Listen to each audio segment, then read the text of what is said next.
se enfrentaba. Encontraron un puñado de huesos en una especie de cavidad y un escueto mensaje, un papel cuadriculado y escrito en mayúsculas: me voy con el Padre Eterno. En los años 70, las desapariciones y las apariciones de osamentas como esta, o de cuerpos que parecían haberse perdido mucho tiempo antes, fueron moneda de uso común.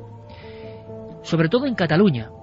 Hemos hablado en alguna ocasión de corpúsculos más o menos sectarios que incluso se inmolaron en honor a los más diferentes dioses o extraños misterios. Pero hay una zona concreta del mapa, una zona evidentemente poderosa, mítica, arquetípica de lo que significa Cataluña, y que incluso ha tenido todo tipo de expediciones en búsqueda de misterios físicos.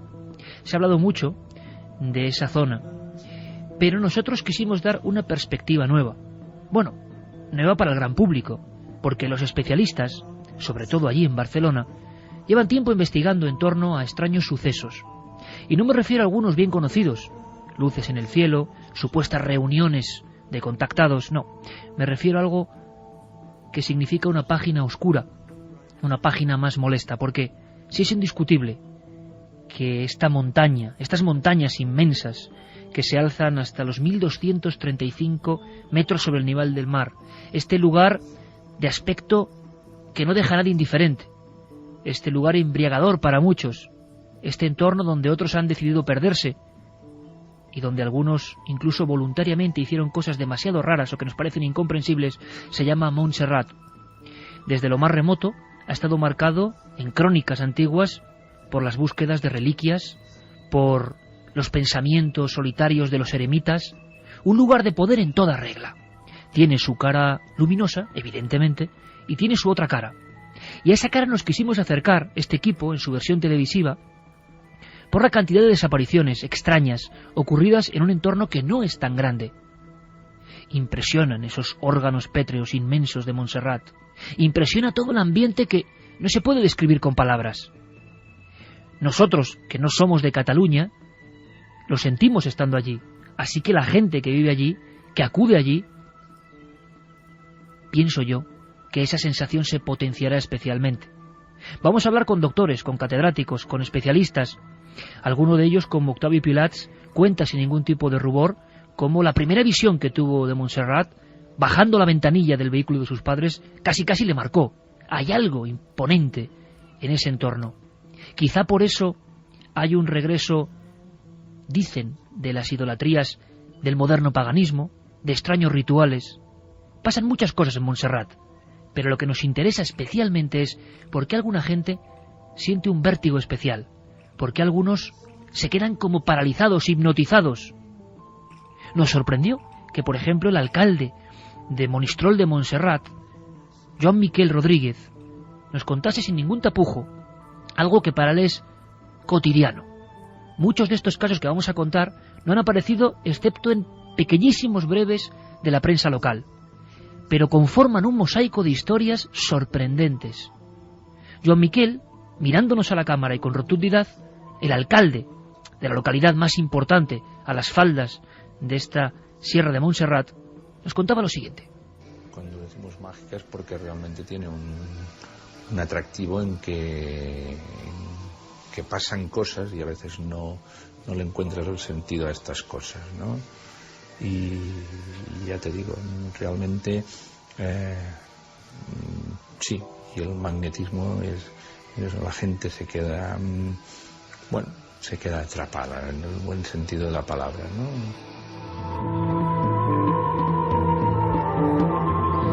La gente se queda atrapada en el buen sentido de la palabra.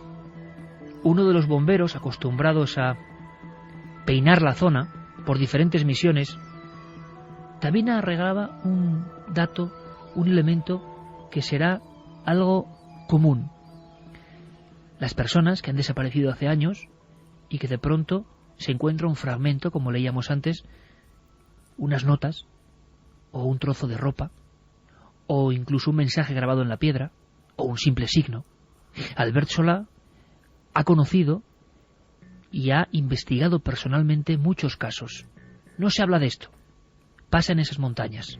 Escuchamos a Albert Solà. Hay gente que teóricamente se ha perdido en esta montaña. Hemos salido a buscar, nosotros, la Guardia Civil, Mossos d'Esquadra, y cuando llevamos a lo mejor 3-4 días buscando, pues se opta por abandonar el rescate o la búsqueda. Y en casos pues nos han vuelto a encontrar, o en casos han aparecido pues cadáveres al cabo pues, de 2 años, 3. Sí, ha pasado. 1:16. Como siempre en directo, Milenio 3, todo el equipo, y en esta ocasión nuestra nave de radiofónica quiere planear sobre estas gigantescas moles de piedra. Pero más que hablar de elementos concretos, nos interesa la naturaleza, lo que se siente ahí, lo que está ocurriendo aquí. Quién sabe si una noche como esta misma noche, ¿por qué alguna gente ha desaparecido? O incluso en un acto que parecía más propio del sonambulismo, ha cogido su vehículo, vestido en pijama, con las zapatillas de casa, se ha lanzado por un barranco. Otros dejaron el coche con las llaves en el parking próximo al templo sagrado y simplemente se fueron metiendo por un camino. 38 años, empresario, una vida normal, y no se ha vuelto a saber de ellos. Carmen, buenas noches. Buenas madrugadas, Iker. Tenemos una encuesta que va... Bueno, esta noche tenemos muchas cosas. Un catedrático de literatura nos va a hablar de una serie de historias alucinantes. Un estudio que pone los pelos de punta, No matarás. Algunas historias de verdugos españoles que os van a dejar, bueno, fríos, estoy convencido, pero con todo un aprendizaje antropológico. Muchas cosas en un estudio increíble. Y habrá un montón de investigaciones, pero la pregunta va sobre este primer tema, sobre algo que tiene que ver, yo creo, con Montserrat. Algo que tiene mucho que ver, porque la pregunta es, ¿crees en las fuerzas telúricas?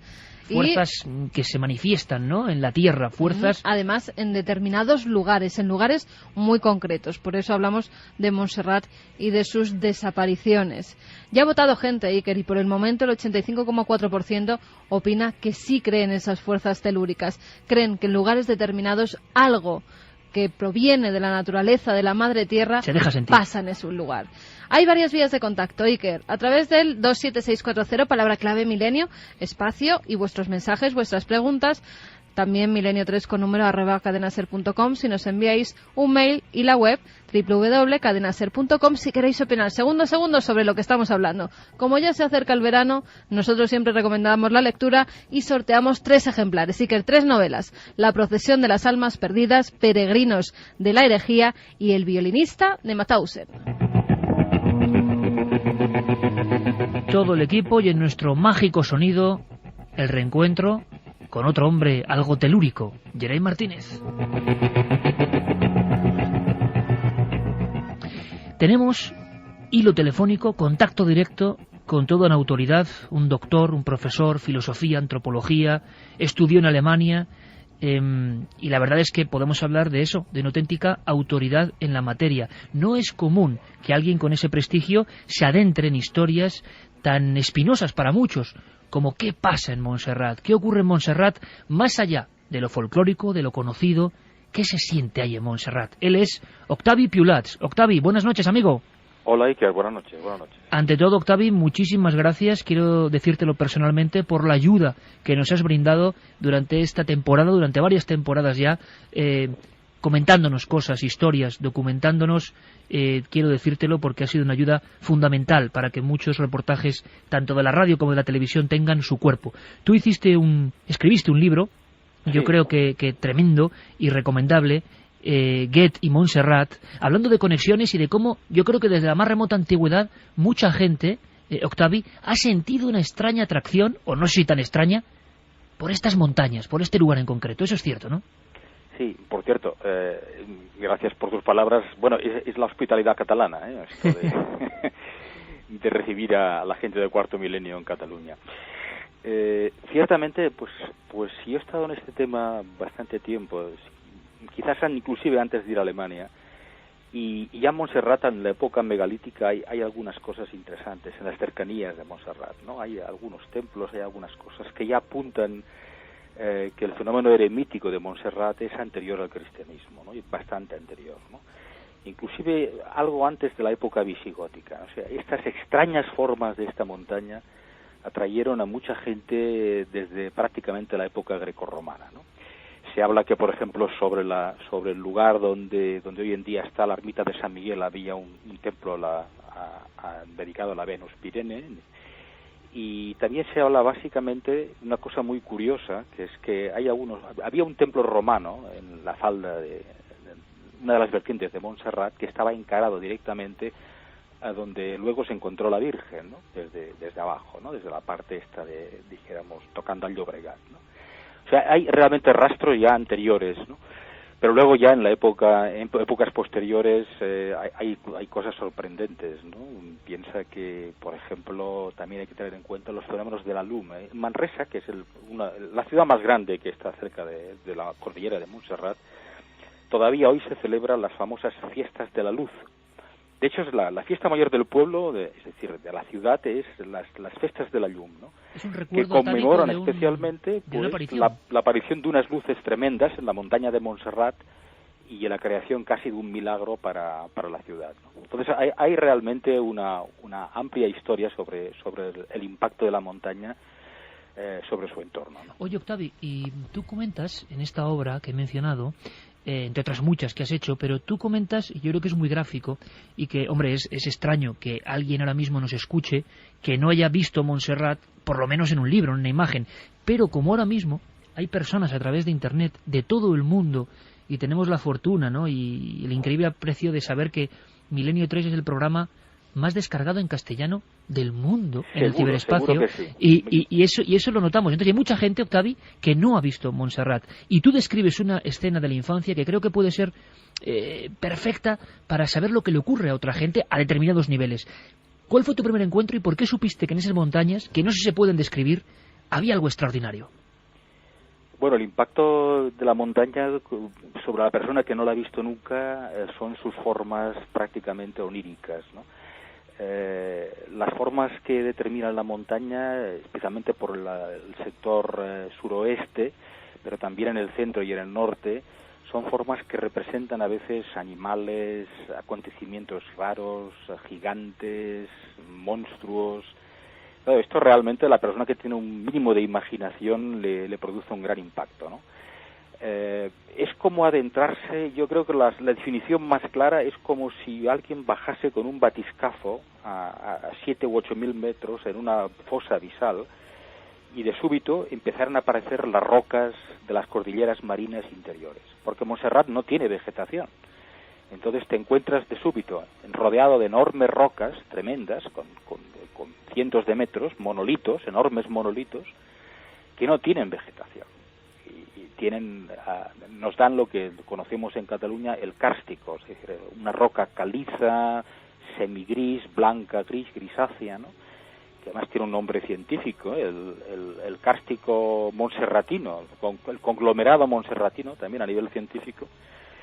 Y esto es lo que da esta sorpresa a la montaña. Es decir, por un lado, formas oníricas, monstruosas, que despiertan la imaginación y identifican estas formas con animales, con monstruos, con leyendas, y por otro lado, pues el viaje submarino, que de hecho no es arbitrario, porque significa realmente Montserrat estuvo de millones de años.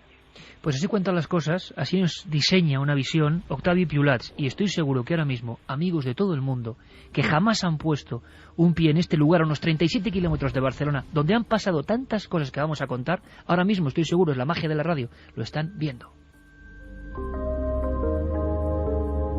Antes de presentar a otro amigo, y presento ya por supuesto, como siempre, pues si a un lado, a mi derecha está Carmen siempre, pues al otro lado, evidentemente a la izquierda está Santiago Camacho. Buenas noches, compañero. Buenas noches, Iker. Vamos a escuchar muy atentamente porque luego veremos que hay otros Montserrat en el sentido de conjunción de anomalías parecidos en otras partes del mundo.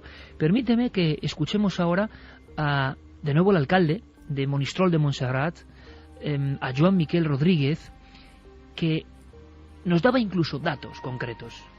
Llevan pasando una serie de cosas un tiempo. Seguramente, yo se lo sabe bien Octavi, esas cosas se deben sentir desde hace siglos. Pero la hemeroteca, los documentos, la actualidad refleja hechos concretos, policiales, podemos decirlo así, que están pasando. Quizá podamos encontrar esta noche algún sentido. Joan Miquel nos contaba historias como esta. Y este señor, pues una mañana, pues salió de casa con el perro y desaparecieron el señor y el perro. Durante 15 días estuvo buscando y no fuimos capaces o no se encontró rastro ni del señor ni evidentemente del perro que lo acompañaba siempre. Desde luego la desaparición de una persona no es algo extraordinario, está ocurriendo, ocurre todos los días, se cuenta poco. Hay gente que desaparece. Hoy, seguramente en nuestro país, habrá desaparecido alguien y en circunstancias extrañas. 90% de los casos se encontrarán elementos de esa persona. Pero claro, que desaparezca la persona y los perros, alguien bien conocido, desde luego ya es singular. Esta noche es de agradecimientos, porque si bien hemos dado las gracias a Octavi Piulats por muchas investigaciones en Cataluña, tenemos que hacer lo mismo con nuestro compañero, el investigador, el estudioso de la historia, Javier Coria. Creo que ya estamos en contacto con él, y Javier ha hecho un trabajo casi detectivesco de estas desapariciones que de verdad podemos aplicarles además el calificativo de inquietantes. Javier Coria, amigo, buenas noches. Hola, buenas noches. Sí. Gracias por atendernos esta noche, Javier. Tenías que estar aquí junto a Octavi, porque casos como ese, casos concretos, desapariciones de una persona con sus animales de compañía. ¿Desde cuándo tenemos registro de extrañas desapariciones en la zona de Montserrat? Sí, bueno, yo hay uno que creo que ya has comentado, pero el primero, así, aparte de muchos antiguos que hay, que las crónicas nos cuentan historias de gente, sobre todo de eremitas que desaparecieron allí en Montserrat, pero un poco fijándonos en la época moderna, hay uno que creo que has comentado tú al principio, que es tenemos que remontarnos a enero de 1973. La Guardia Civil de Olesa de Montserrat encontró un cadáver de un hombre cerca de Vacarisas y que estaba en avanzado estado de descomposición. Pero bueno, se pudo identificar por las huellas dactilares y entonces se supo quién era. El nombre no trascendió, pero sí lo que se encontró en su bolsillo, que es un poco, creo que lo has comentado tú antes, que yo no he podido oírlo al principio del programa. Un mensaje, pero ¿verdad? sí, se encontró un mensaje. Entonces la Guardia Civil acudió a los investigadores de la época, a los investigadores que se dedicaban a estas cosas, y entonces en el bolsillo del pantalón llevaba una nota que, resumiendo, decía un poco lo que has comentado, que iba a encontrarse con los padres extraterrestres. Entonces fue considerado un suicidio ufológico. Yo creo que el segundo, porque si tienes en cuenta, es un caso que tú ya has comentado y que conoces bien, un año antes ya había pasado el doble suicidio de Tarrasa, el de las vías del tren. Y este sería un primer caso que ya nos puso a todos en la mira de Montserrat sobre estas desapariciones extrañas, sobre personas que seguían determinadas, bueno, que se acercaban a la cuestión ovni, ¿no? Es decir, gente, Javier, que acudía a la montaña para hacer algo, y en este año 73, principios de los 70, es cuando empezamos a tener constancia de que pasan cosas, pero tú has dicho algo que me parece increíble y que me parece también interesante, que ya hay antiguas crónicas de esos eremitas, es decir, personas de vida religiosa, apartándose del resto, que se iban a cuevas naturales de la zona, y ya hay crónicas o elementos para saber que desaparecieron algunos. Sí, es así como, no sé si lo habéis comentado, pero así como la historia de las luces populares, que es una cuestión que en Montserrat tiene una tradición ya de 1000 años, incluso después, si quieres, te comento un caso concreto que ha hecho que actualmente se haga una fiesta en Manresa todos los días 21 de febrero, se celebra en Manresa. Lo ha comentado Octavi, la Llum, ¿no? La fiesta de la luz, de la luz extraña de Manresa, que ya es una. Entonces sí, ya se conocen casos de eremitas que desaparecieron allí, ¿no? Y que no se encontraron. Después, aparte, dime. Sí, Javier, no era ninguna interferencia extraña, sino los pitos de las horas ahora mismo que estaban dando las señales. Sí. Entonces, aparte de este caso del 73, después nos vamos a otro. En la noche de San Juan de 1975, un vecino de Colbató, conocido como Empec, de Can Rullén, pues desapareció después de participar en la extinción de un incendio. Lo curioso es que el sitio del incendio era un lugar llano y despejado. Y bueno, hasta hoy no se han encontrado restos de este hombre. Ya te digo, cuando desapareció el incendio ya se había extinguido, pero no se han encontrado restos. Un mes después, este caso es curioso, que incluso cuando hicimos el programa de Cuarto Milenio también salió, es el caso de una joven de 18 años llamada Gloria, que desapareció en las cercanías de Olesa de Montserrat. Y bueno, 2 días después fue encontrada por un pastor. La joven estaba desorientada y hambrienta, y después de comer en Colbató, pues resulta que se volvió a escapar y nunca más se supo. El periodista de sucesos, Enrique Rubio, que fue el que cubrió la noticia de este caso, pues nos dice eso, que hasta hoy no se han encontrado los restos ni se sabe a dónde fue a parar esta joven. Hacemos una cosa, Javier, sí. Paramos ahí un momento la lista, porque yo creo que podemos ir distribuyendo en píldoras, además cronológicamente, las desapariciones, que son muchas, se tienen nombres concretos y desde luego no sabemos qué ocurrió con esas personas.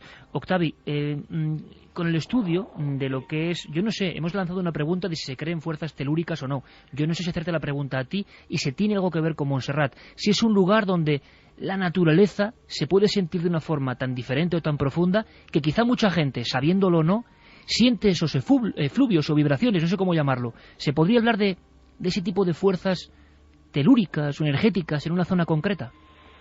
Bueno, aparte del que Javier lo ha mencionado muchas veces, aparte del tema histórico y estético que puede la gente por las formas, aparte de esto, científicamente hay una larga discusión en Montserrat, además también que compartida en Alemania y en Francia, sobre el tema de Montserrat precisamente, sobre hay, por decirlo así, fuerzas telúricas o fuerzas geobiológicas especiales en esa montaña. Entonces aquí hay una larga tradición. Han habido geobiólogos alemanes, yo he conocido algunos que han estado en Montserrat, han hecho mediciones con aparatos, han venido a decir casi todos de que está claro que Montserrat es un lugar, como en otros lugares también de Europa, no muchos, algunos, elegidos por las antiguas tradiciones como lugares eremíticos o lugares de templos antiguos. Pero Montserrat parece ser que irradia, hay algo más. Es probable que pueda haber un electromagnetismo por una serie de razones que ahora quizá nos llevaría muy lejos, pero un aspecto quizás serían las aguas interiores, ¿no? Si hay aguas interiores en Montserrat, que podría haberlas en algunos lugares, bolsas, eso podría ionizar gran parte, dijéramos, de determinadas agujas y monolitos, ¿no? Ayudaría, ¿no?, dijéramos, esta ionización a llevar un magnetismo más fuerte que en otros lugares, ¿no? Luego también la composición del kárstico, exactamente, hay discusiones sobre ese tema. Y luego está el tema de que las antiguas religiones han cogido siempre lugares muy potentes telúricamente. Claro, aquí atravesamos la línea científica convencional para entrar en la geobiología y en personalidades como Hartmann, que afirma que existen redes telúricas en la Tierra, puntos magnéticos, y eso se basa básicamente en una visión, un paradigma científico diferente del físico matemático, ¿no? ¿Y elegía Hartmann, perdóname Octavio, elegía Hartmann la zona de Montserrat como uno de estos puntos telúricos? No concretamente, Hartmann no es de los que menciona Montserrat directamente, pero sí se puede aplicar algunas de las ideas de Hartmann para entender Montserrat. En este caso estaríamos entendiendo redes en determinados lugares de la montaña, ¿no? Hay un personaje alemán que ha estado trabajando el tema, que Darmstadt, es un geobiólogo de Darmstadt, que él va afirmando siempre, es uno de los que detenta la tesis de los chakras, ¿no?, de los famosos, que en Europa hay 2 o 3 grandes lugares magnéticos importantes geobiológicamente, ¿no? Eso está a discusión. Desde el punto de vista científico hay hipótesis encima de la mesa que se han discutido, ¿no? Ahora, si me preguntas personalmente cuál es mi impresión, es que, aparte del lugar estético, sí que yo he estado en Montserrat muchas veces y quería comentarle a Javier que una vez me encontré con un caso muy curioso, que había desaparecido una chica francesa de 16 años en una excursión. Las chicas estuvieron arriba, en los monolitos, en la región de los Ecos, volvieron y faltaba una. y esa chica nunca apareció. Vinieron los padres franceses días después, desesperados. Yo estuve con los padres intentando localizarla por parte de las agujas de Montserrat. No la encontramos nunca, era gente de Clermont-Ferrand. Y recuerdo que estuvimos precisamente dando vueltas a si había lugares de Montserrat más potentes magnéticamente que otros, lugares que podrían desorientar, por decirlo así. Esa es otra de las hipótesis. Hay algunos lugares que podrían desorientar. O sea, la gente de repente, por accidente, no buscando un rito, que eso si quizá podemos hablar luego, un rito o un tipo de... No, meramente como excursión, ¿no? Excursión simple y alguien se desorienta, Octavio. Esa sería un poco la hipótesis. En algún momento desorientar, sí. Por una serie de factores que hay en la montaña, lugares muy montaraces, lugares en los cuales tú entras y es muy difícil salir luego sin medios de montaña de escalada. Y hay algunos lugares en que hay gente que tiene vértigos, vómitos. Claro, hay gente que tiene vértigo normalmente, eso es obvio, ¿no? O sea, esto puede ocurrir en cualquier Montserrat, ¿no? Pero curiosamente hay lugares, Armengou, ya fallecido, y Javier creo que recuerda a Armengou. Armengou afirmaba siempre que era un historiador muy antiguo, además un discípulo de personajes importantes en Cataluña. Afirmaba que había una región determinada en la cual normalmente la gente sensible, especialmente las mujeres, se mareaban.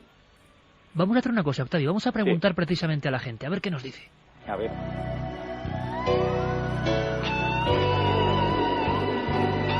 Se había hablado muchas veces de esos lugares de desorientación y desde luego es que, aparte de los casos que va contando Javier Coria, pues Octavio de repente pone el de la niña francesa y cuando uno empieza a expurgar documentos se encuentra que hay un buen puñado de desapariciones, pero bastante extrañas. Sería bueno, Carmen, abrir las líneas para gente precisamente de Barcelona o excursionistas que han ido a Montserrat que nos expliquen su sensación personal, más allá de algunos casos que se han hecho célebres, ¿no? Porque casi todo el mundo, imagino, que sigue Milenio, sabe lo de las famosas reuniones, que bueno, quizá tendrán que ver con esto o no, no lo sé. También, como muchos otros fenómenos, han degenerado un poco, ¿no?, en grandes romerías, aunque el principal protagonista de esta historia lo cree profundamente. Pero me gustaría saber si hay gente que ha estado en Montserrat, qué visión ha tenido, qué sensación ha tenido, si conoce casos que pueden aportar algo a esta investigación. Pues nos están llegando mensajes como el de Piedad, que dice que es un paraje en el que se percibe una gran fuerza y la persona se ve envuelta en la magia. También practicantes de radiestesia dicen que es evidente la existencia de fuerzas telúricas. Lo preocupante es el uso que se hace de esos lugares de poder. Buenas madrugadas, estoy deseando ir a Montserrat y percibir esa sensación que tanto comentan. Aquí en Ibiza tenemos los peñascos de Esvedra y Esbadrel y Atlantis, lugares muy especiales, nos decía Patri desde Ibiza. Bueno, también es un lugar de poder, Ibiza, toda la isla fama, en sí. Sí. Buenas noches, milenarios. Los antiguos percibían todas estas corrientes, pero nosotros podemos comprobar con unas perchas metálicas, doblándolas en forma de L y pasar por una zona de estas si funciona, nos dice Kiko desde Benidorm. Sí, haciendo de zahorí más o menos. Claro, ¿no? Los zahoríes de verdad llevan unas varas que se van moviendo y se van cruzando cuando encuentran esas fuerzas o cuando encuentran agua también debajo de la tierra. La familia Santiago, que son puertorriqueños, nos están escribiendo desde el estado de Florida. Dice que se preguntan si las energías telúricas tienen algo que ver con los sueños premonitorios. Bueno, pues, vamos a intentar explicar un poco, porque es curioso, Carmen, escriben de Puerto Rico, ¿verdad? Sí. Bueno, pues luego les contaremos una especie de Montserrat que hay todavía en Puerto Rico y dio mucho que hablar. Bueno, la ellos zona son del puertorriqueños, pero escriben desde el estado de Florida. El Yunque.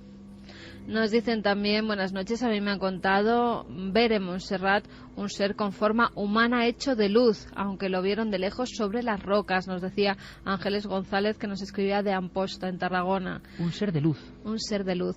Ya echamos de menos Cuarto Milenio, nos dicen Anaís. Bueno, Cuarto Milenio estará todo el verano, ¿eh?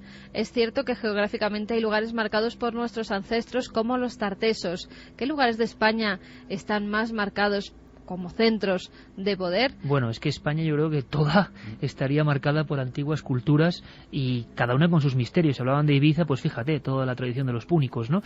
Pero queremos centrarnos, poner nuestro objetivo en Montserrat en concreto y pivotando entre casos concretos a nivel periodístico que ha investigado Javier Coria y toda esa sabiduría, ¿no?, de Octavi Piulats, el doctor Octavi Piulats, que yo creo que además tiene una enseñanza ahí, ¿no? Yo creo que la gente puede civilizadamente, si es posible, posible acudir a Montserrat, y no como esos viajes más o menos organizados, donde se ven cosas pero no se ve el trasfondo de las cosas, ¿no? Puede ser, yo creo que siempre es una buena excursión Montserrat, pero ha habido gente que quizá llegó demasiado lejos. Un ejemplo es Albert Sola, de nuevo, del Cuerpo de Bomberos de Cataluña, que nos habla de uno de esos casos como ejemplo simplemente, para que veáis qué cosas más extrañas en esta misma montaña. Se recibió una llamada de que había desaparecido un escalador. El equipo de rescate de Sardañola, el grupo de rescate y bomberos, guardias civiles, salimos a hacer el rescate de este buen hombre, y el helicóptero, en una pasada del helicóptero, vio a un hombre haciendo señales. Pensaban que era el que estábamos buscando. Cuando llegamos a él, entonces no era el mismo, era un hombre que también llevaba 2 o 3 días perdido en la montaña, y hablando con él nos decía que estaba durmiendo allá en una especie de cueva, en una especie de bauma, que dormía con la negra, decía, duermo con la negra. Y bueno, la negra esta era un cadáver de una señora que me parece que era inglesa, que también hacía pues un año o año y pico que había desaparecido en Montserrat.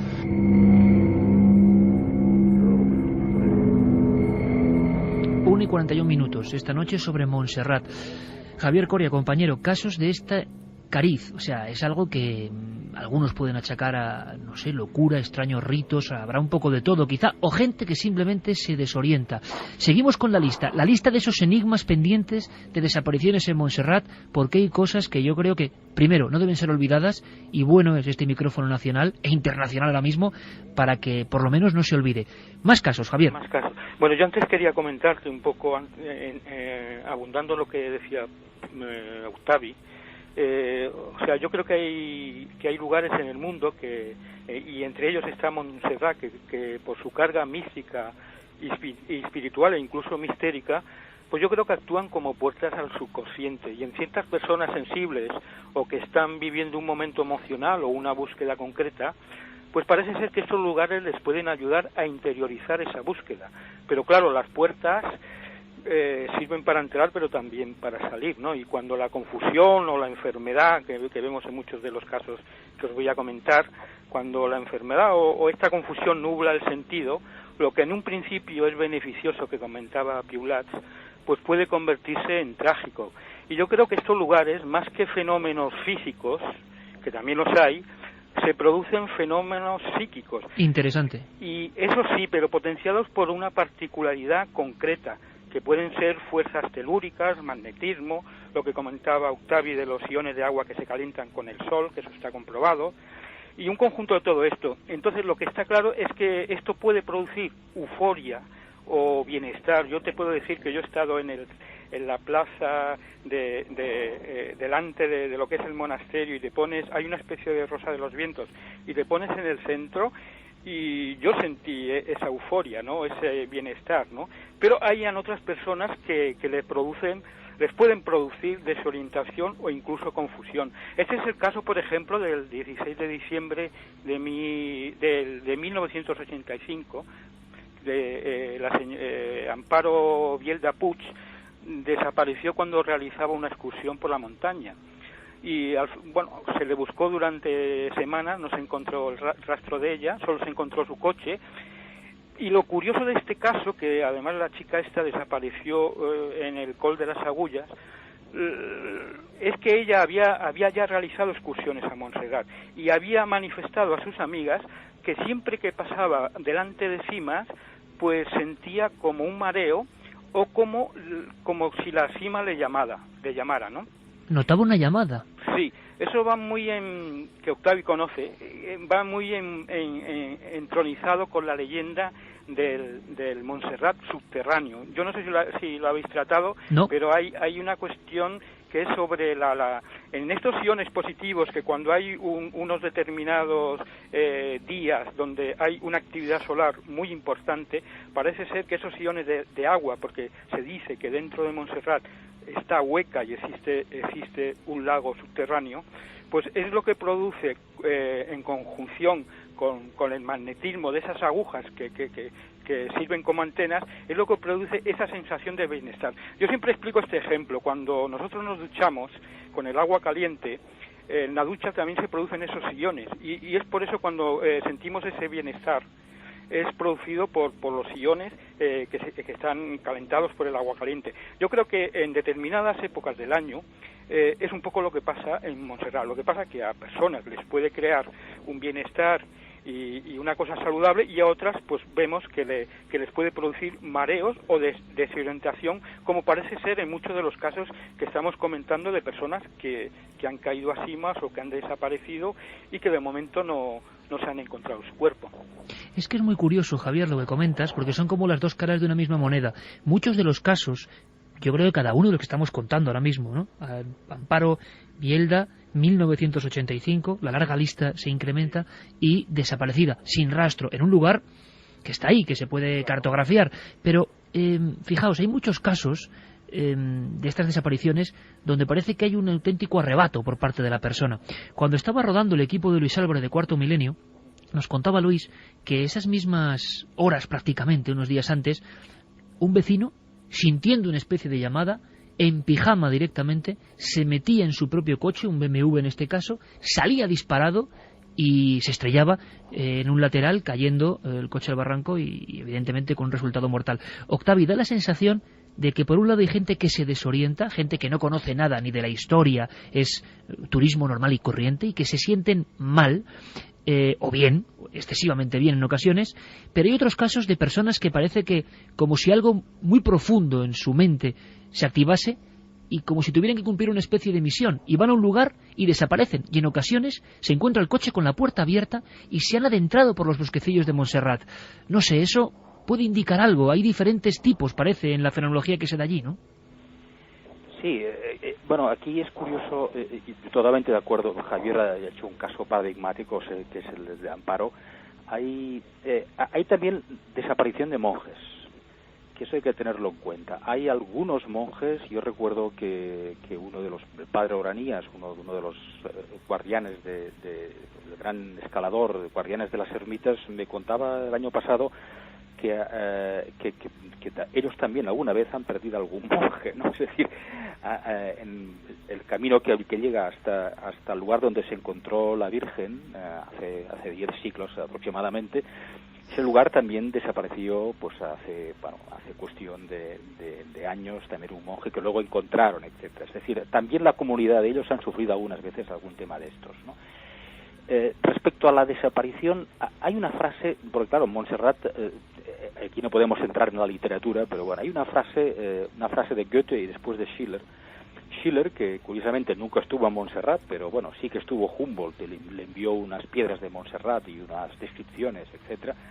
Schiller lanza una tesis, sin haber estado en la montaña, que indica que las formas de la montaña, tan curiosas como estas, lo que hacen es aislar. Cuando la persona entra en Montserrat, queda aislada del resto interior y hace un viaje hacia el interior de su personalidad.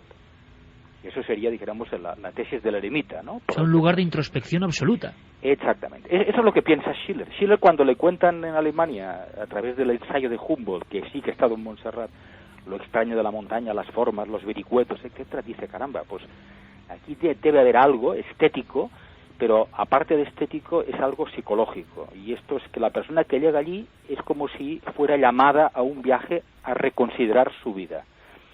Y eso nos puede dar la pista, por la pregunta que tú hacías, nos puede dar la pista quizás, ¿no? Es decir, la persona que va a Montserrat, va para hacer una introspección, una anamnesis, un recuerdo de sí mismo, etcétera, y el entorno lo aísla de forma de que está solo consigo mismo, ¿no? Eso podría darnos una pequeña clave del porqué extraño psicológico de determinadas desapariciones, ¿no?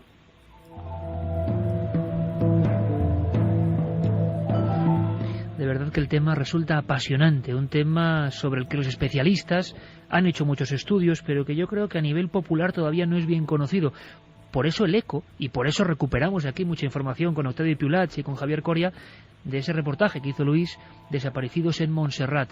Por eso seguimos abriendo las vías de contacto.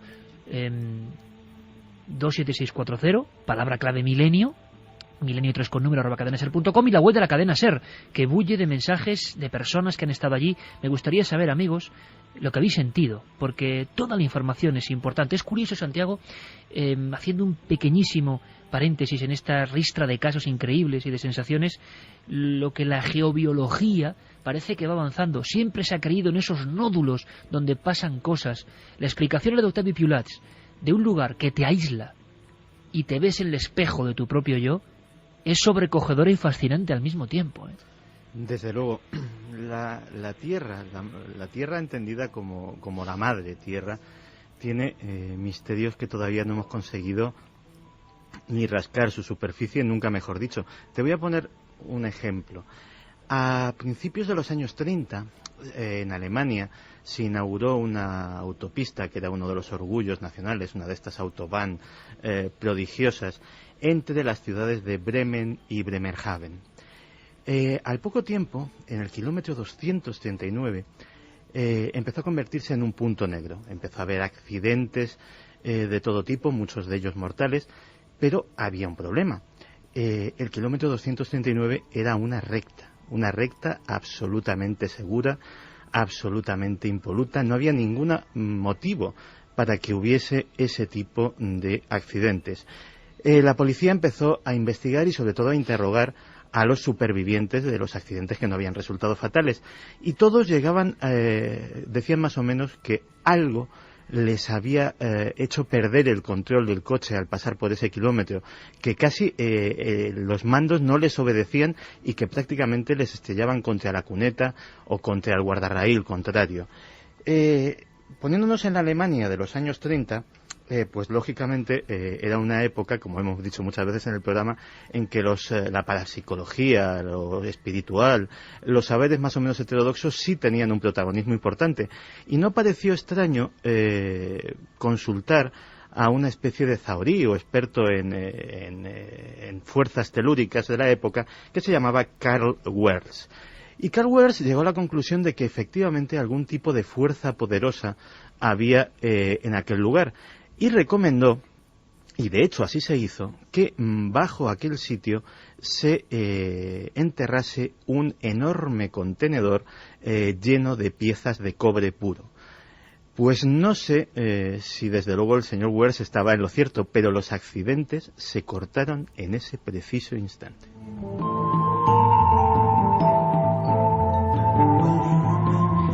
1:52. Javier Coria, otro caso, la lista continúa, uno más, cuéntanos. Pues tenemos que irnos al 16 de diciembre de 1990. El joven Carles Teixidó, sin motivo aparente, se fuga de casa. Los familiares lo encontraron caminando hacia Montserrat, donde decía que a medianoche tenía un juicio entre Dios y el diablo.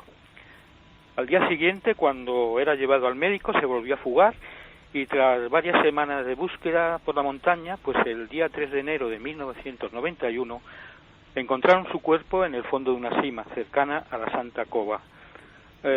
Nunca se supo si fue un accidente o un suicidio, pero Carles también era seguidor de la ufología. Este fue uno de los casos que investigó el recordado Andreas Faber-Kaiser. Carles Teixidó, seguidor de la ufología. Octavi, da la impresión de que la montaña de Montserrat ha sido un imán poderoso para determinadas manifestaciones en la antigüedad que salían de lo material, de lo tangible, por el filtro de lo religioso, de lo filosófico, y que en el siglo XX fueron un imán para los seguidores de esas otras realidades alternativas, ¿no? Un imán que a veces puede resultar beneficioso y a veces, en determinadas mentes, me imagino, peligrosísimo, ¿no? Sí, por cierto, también vale la pena recordar el tema de San Ignacio, de Loyola, ¿no? O sea, Ignacio es una de esas personas que se siente captado, atraído por el magnetismo de la montaña, y una vez en la montaña tiene, desde una vertiente religiosa, evidentemente, se convierte en eremita, vive en Manresa, en una cueva, y es allí donde tiene la primera idea de hacer los ejercicios espirituales. O sea, que aquí es curioso, ¿no?, que el mensaje jesuita en el mundo, que es enorme, nace precisamente del encuentro de Ignacio con la montaña de Montserrat. Y nace de la conexión, Octavio, entonces, de un lugar que es amplificador, que es potenciador de momentos de esplendor, ¿no?, para el alma humana. tremendo y tal, ¿no? Y bueno, y luego está la conexión con Latinoamérica, lo digo por vuestra audiencia, ¿no? O sea, en Montserrat, curiosamente, se da la sorpresa de que en el segundo viaje Colón va con él el padre Boil, que el padre Boil es un benedictino que curiosamente era ermitaño y que vivía en las ermitas de Montserrat. O sea, va directamente de las ermitas de Montserrat a los barcos de Colón, y es la persona que hace las primeras misas importantes en el Nuevo Mundo. Bueno, y a él en parte se le debe la divulgación del Montserrat en Colombia, la isla de Montserrat en pleno Atlántico. Es decir, hay una conexión muy curiosa con Latinoamérica también, con los Montserrates, ¿no?, que existen en muchos lugares de Latinoamérica, a través de Colón y a través del padre Boil, que era el representante no solamente de la comunidad de Montserrat, sino que era eremita, o sea, que vivía en la ermita de la Trinidad, precisamente, una de las grandes ermitas hoy en ruinas, dijéramos, de Montserrat. Y es curioso porque sabemos que los eremitas no elegían cualquier lugar, porque sí, tenían un conocimiento que nosotros desde luego ya no sabemos descifrar, que sigue encriptado en la historia, en lo antiguo, en el saber remoto y en la conexión con la naturaleza. Javier, los casos han seguido produciéndose, yo no sé, porque es que el nivel de extrañeza de muchos de ellos, yo no me equivoco al decir que en algunos casos la persona dejó el coche con las llaves en el parking y desapareció después, ¿no? 19 de agosto de 1998, este es el caso más reciente que tenemos registrado. El ejecutivo de 38 años, Ricard Flavia Pons, dejó su coche en el parking de Montserrat, salió a caminar sin rumbo conocido y desde entonces no se volvió a saber nada de él. El coche estuvo semanas en el parking hasta que fue localizado por la policía. Hubo carteles, incluso anuncios que hoy se pueden buscar en las hemerotecas que la familia publicó en el periódico La Vanguardia. Pero hasta hoy no ha habido ni una pista sobre este hombre, ni se ha encontrado su cadáver, ni se ha encontrado ninguna pista sobre Ricardo. Octavi, es difícil resumir. Sabemos que hay una fenomenología, que hay un lugar poderoso. ¿Algo podría enlazar o explicar estos hechos que no son agradables, porque es gente que desaparece? ¿Podríamos establecer una teoría o es muy delicado, muy complicado? Claro, esto realmente es complicado. Es complicado. Alguna tesis se podría hacer, se podría indicar esto, es decir, que hay diversas clases de desapariciones en Montserrat. Creo que Javier esto lo mencionaba en el reportaje de Cuarto Milenio. Hay desapariciones por efectos estrictamente psicológicos de las personas, hay algunas desapariciones que tienen que ver con la atracción telúrica de la montaña, escasas, pero hay alguna. Hay también realmente extravíos geográficos, porque es que, bueno, Montserrat es, en fin, yo te recomiendo a ti, a Carmen, que un día intentéis atravesar la montaña, la gran cordillera, que se tarda aproximadamente unas 12 horas de punta a punta, y es dificilísimo encontrar los senderos para atravesarla, dijéramos. Es decir, hay diversas hipótesis que nos podrían llevar a que hay diversas causas etiológicas de las desapariciones. Hay, por un lado, por otro, hay diversas. Pero todas son sorprendentes y tal. Una última referencia. Un loco por Montserrat es el arquitecto de Gaudí, ¿no? Claro. Gaudí es el hombre fascinado por la montaña. Él dice que la montaña es su maestra, la maestra de sus edificios. No olvidemos esto. Las formas de Montserrat oníricas se parecen bastante a las formas que Gaudí luego plasma, ¿no? Y Gaudí había estado en la montaña y había caminado mucho por esta montaña, ¿no? Y habrá sentido muchas cosas, me imagino. Sí. Y esa Bueno, introspección. y él es responsable además de la colocación de los ángeles, de los famosos ángeles del ábsis, o sea, detrás de la Virgen, etcétera, ¿no? Con algo que merece la pena por sí solo dedicar un programa a Gaudí y Montserrat. Pues lo vamos a hacer. Octavi Piulats, Javier Coria, ha sido un placer y yo os emplazo a que micrófono en mano estemos juntos en Montserrat. Esto es emocionante, esto es vibrante y ese lugar quizá hasta suene de alguna forma. Si hay vibración puede transmitirse, quién sabe. Por lo menos estoy seguro que será una experiencia maravillosa. Y vuelvo a reiterar mis gracias a dos compañeros, a dos especialistas, en el caso de Octavi una eminencia de la investigación, nuestro compañero Javier Coria, que tanto y tanto nos han ayudado. Nosotros visitaremos ahora, a la vuelta, después de las noticias, otros lugares con desapariciones misteriosas que están pasando ahora. Octavi, Javier, muchísimas gracias y a la vuelta, después del verano, nos veremos seguro. Un abrazo muy fuerte. Un abrazo. Buenas noches. Buenas noches. Y nosotros, después de esta lección de estos compañeros, continuamos. A la vuelta, casos que no vais a poder olvidar, os lo aseguro. Montserrat y sus misterios. Y solo hemos tocado la punta del iceberg. Desde luego hay un material interesante para la investigación. Demasiados casos, demasiadas actitudes extrañas. Estoy pensando en ese investigador que decía que tenía un encuentro con Dios y el diablo. Lo ingresan y vuelve a escaparse. En 1965, María Esther Figueroa, 8 años, otra excursión, una excursión infantil. Una de las niñas declaró a un periodista local, Francisco Ojeda, que iban las últimas en la fila, los profesores delante, y dos individuos vestidos con algo que parecía un mono, atraparon a la muchacha, le taparon la boca y se la llevaron dentro de un bosque. Poco después, un 25 de julio, pero de 1973, José Antonio Alemar, 7 años, un paseo familiar. Actuó la Defensa Civil, los voluntarios, la Cruz Roja, 12 días de búsqueda intensa, en el mismo paraje. No lo encontraron jamás. Una de las noches de búsqueda, la propia madre de José Antonio, su esposo, avanzaban en un coche en plena madrugada. Tomaban un camino de tierra. Intentaban averiguar algo, una huella, un dato. Todos los esfuerzos estaban siendo inútiles. A la prensa local, la mujer declaró algo que nadie pudo creer.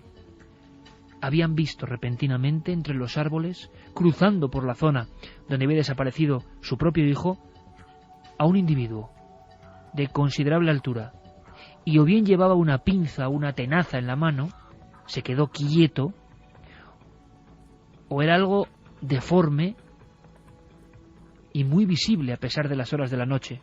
Aquella sombra en su mano, en una de las manos, según dijo esta mujer, quién sabe si presa del shock, de la tensión, de lo que le estaba ocurriendo, estaba buscando a su propio hijo de 7 años perdido, pero ella dijo algo muy gráfico y que me parece terrorífico.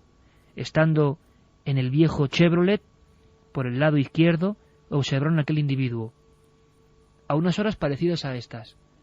¿Qué hacía allí, en ese punto concreto?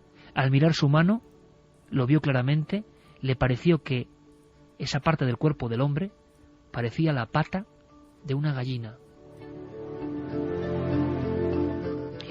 Poco después, 1976, en el mismo lugar, el Yunque, estamos hablando de un fenómeno similar a Montserrat, pero en Puerto Rico, 2 oficiales militares de la base Roosevelt, cerca de la ciudad de Ceiba, hacen una serie de operaciones.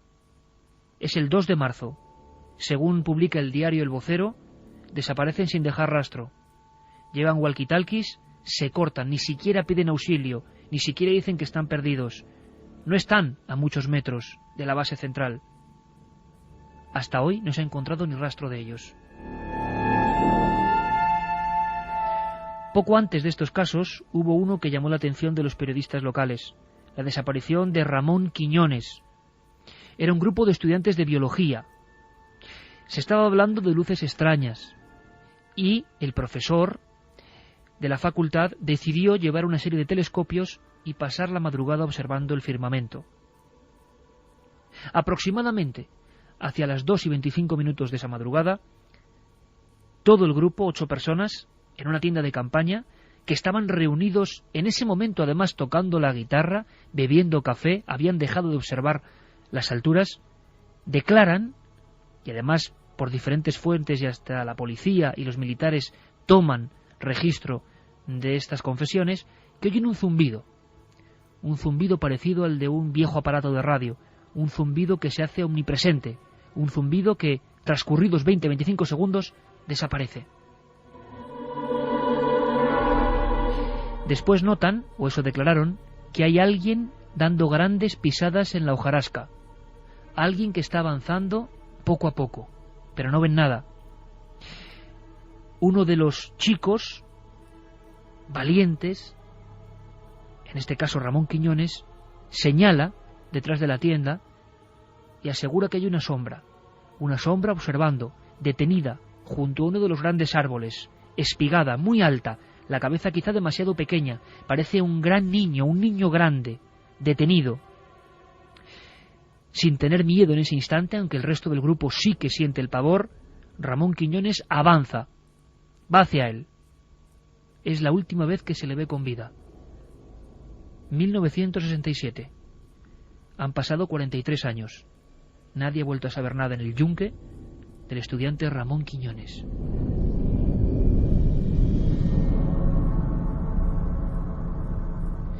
Vamos a conocer más cosas de otros lugares, pero antes, ¿qué dice la audiencia?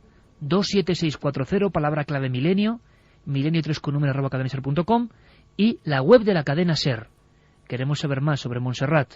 Y ahora Santi tiene preparada una pequeña sorpresa, una sorpresa que a muchos les va a sobrecoger, les va a recordar cosas, momentos, fotogramas. Anabel desde Toledo nos dice que ha veraneado durante años en Barcelona y cuando ha visitado Montserrat siempre se ha sentido mareada y con unas ganas enormes de salir de allí, que no ha conseguido nunca estar bien en esa montaña. Piedad nos dice que las corrientes de energía no solo eran manifestaciones de la vida sobre la Tierra, se pueden corresponder con antiguas corrientes telúricas que se desplazan por antiguas corrientes subterráneas y que transmitían una condición benéfica. Un saludo.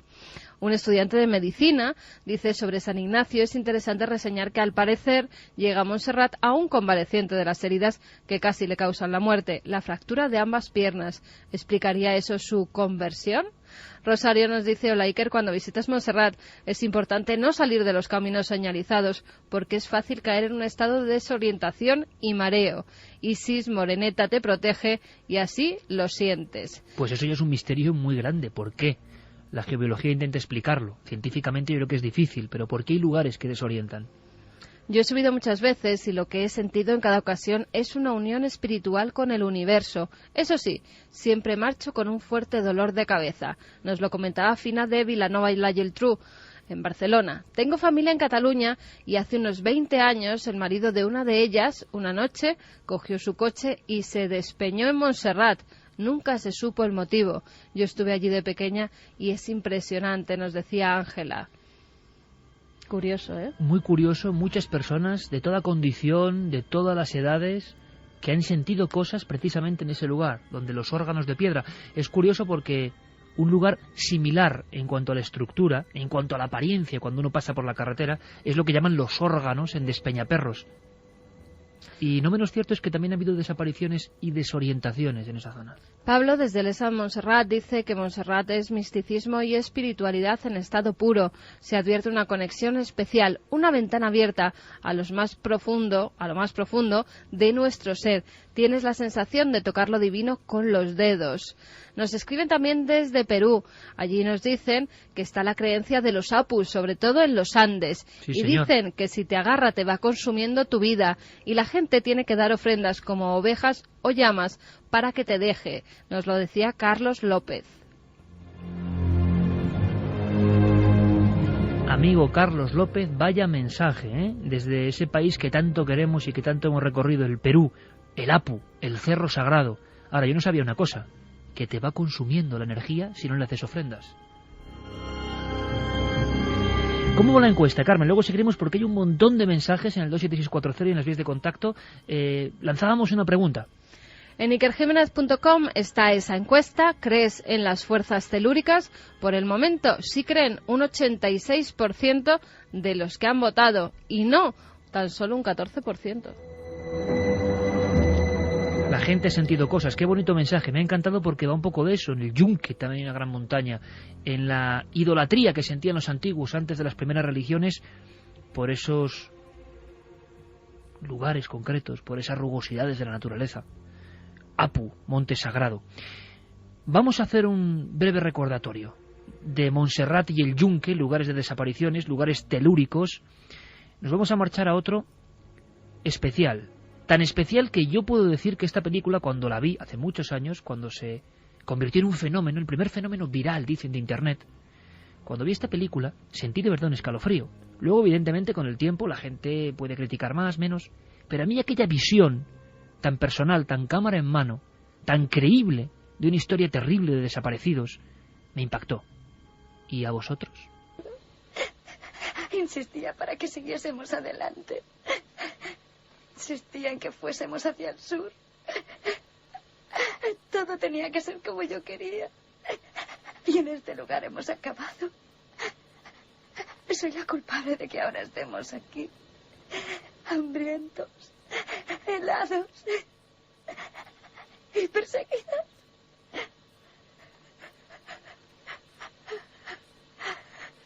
Os quiero, mamá. Papá. Lo siento mucho.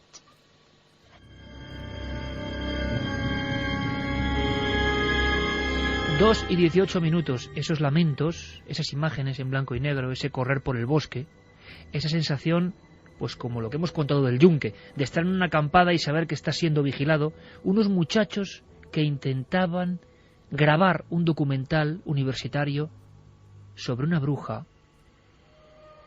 y sobre una serie de desapariciones. El proyecto de la bruja de Blair.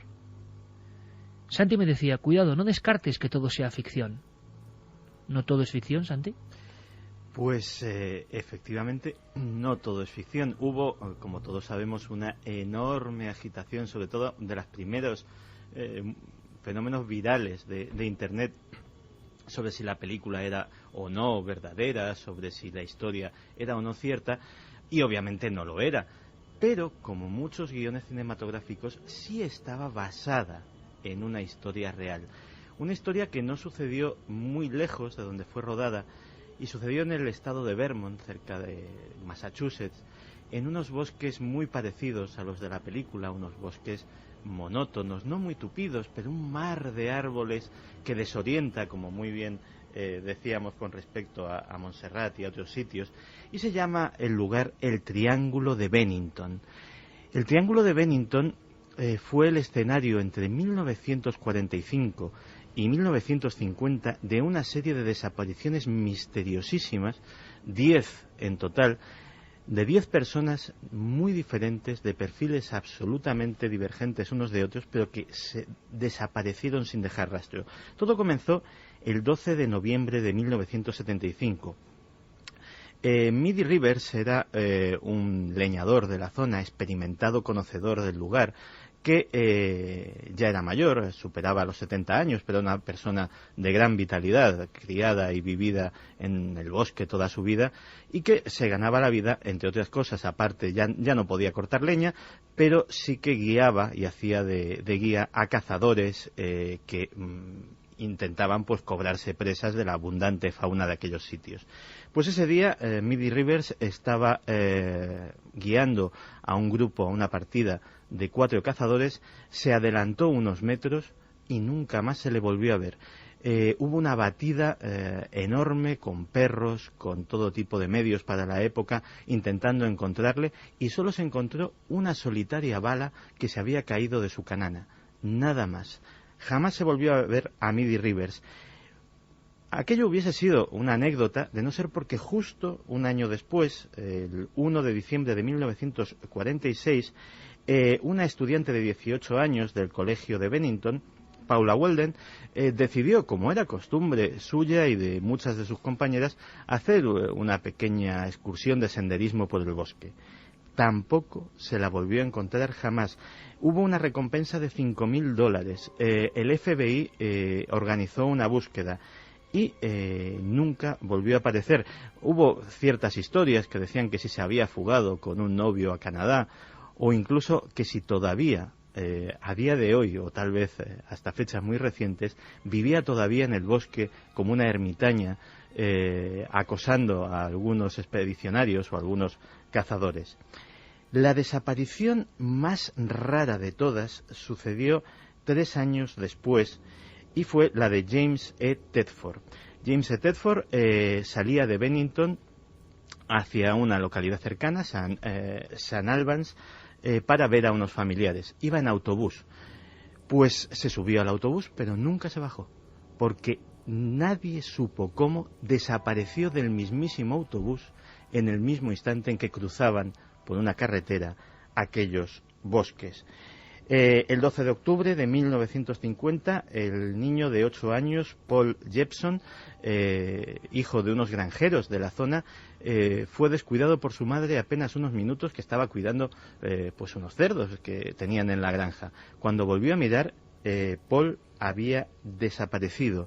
Se organizó otra búsqueda. De hecho, Paul llevaba una llamativa cazadora de color rojo que lo hubiese hecho muy visible, y jamás apareció. Sí se dio el caso de que los perros de la búsqueda siguieron su rastro hasta bien profundo del bosque, y en un momento dado, sin que hubiera curso de agua, pozo o accidente geográfico alguno, los perros se sintieron absolutamente desorientados, empezaron a trazar círculos y perdieron el rastro, como si el pequeño Paul se hubiese desvanecido en el aire. 2 semanas después de esto, el 28 de octubre, Frida Langer estaba también haciendo senderismo con su primo Herbert, y al cruzar un arroyo se cayó y se mojó las ropas. Decidió, porque no estaban lejos de casa, regresar a casa para cambiarse, y nunca llegó a casa. Jamás se la volvió a ver.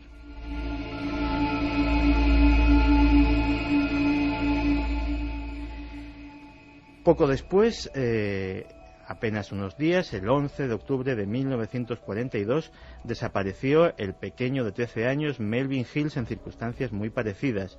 3 cazadores en 1949 desaparecieron en el área sin dejar rastro. O sea, Santi, son entre los años 40 y inicios de los 50. Efectivamente. Y posiblemente el caso más curioso sea el de una joven que también desapareció. Hubo otra batida de estas absolutamente enormes. Ya se utilizaron, estamos en 1950, se utilizaron incluso helicópteros, y el cadáver apareció días después en un claro del bosque que había sido pasado y repasado tanto por las batidas, los perros, los helicópteros, sin que se hubiese encontrado absolutamente nada. No estaba oculto, estaba completamente a la vista. Al hacerle la autopsia, la causa de la muerte quedó desconocida. Es muy curioso, ¿recuerdas, Carmen, la historia de aquella muchacha hace apenas 1 año y medio que en la provincia de Alicante, en agosto, sale vestida de blanco, deja la Biblia, camina durante horas sola y aparece su cuerpo con brazos en cruz, vestida con una túnica en mitad de la montaña? También parece, lo que dijo a las amigas, que la montaña le llamaba. Sí, incluso si no recuerdo mal, se encontró con alguien la vio, parecía que iba desorientada, no hizo caso de esas llamadas que le avisaban que iba a oscurecer, que no debía subir a la montaña, y efectivamente encontraron su cuerpo justamente arriba, en esa posición que describías, con los brazos en cruz y mirando hacia el cielo desde el pico de la montaña. Todavía no se sabe por qué. Eso sí, la Biblia que tenía al lado tenía subrayados determinados pasajes. Montaña sagrada, montaña maldita. Aquel reportaje lo cubrió, caminando por aquellas sendas, Paco Pérez Caballero. Y Paco Pérez Caballero, y esto de verdad que no es casual, porque es una noticia realmente, pero una noticia que nos vuelve como si fuera toda una señal, ¿no? Una noche de casualidades, esta de junio de este año, a las montañas. Porque hay otra montaña. El fuerte de San Cristóbal está sobre una montaña de tragedia. Sonaba así este lugar. Paco nos lo contaba a las cámaras así. Por dentro era auténticamente sobrecogedor. Aquel fuerte lleno de dolor, lleno de misterio. Esta es la primera galería. Aquí, en el lugar más profundo del fuerte de San Cristóbal, centenares de presos esperaban cada día un plato de sopa, el único alimento que iban a recibir, en unas condiciones infrahumanas, con unas paredes que rezumaban agua de la humedad, mal vestidos, mal nutridos. Llegaron a una conclusión: tenían que hacer algo. Veían cómo sus compañeros, uno tras otro, iban desapareciendo, y tomaron la determinación de coger el toro por los cuernos y jugársela a una sola carta. Aquí se gestó la fuga de 1938.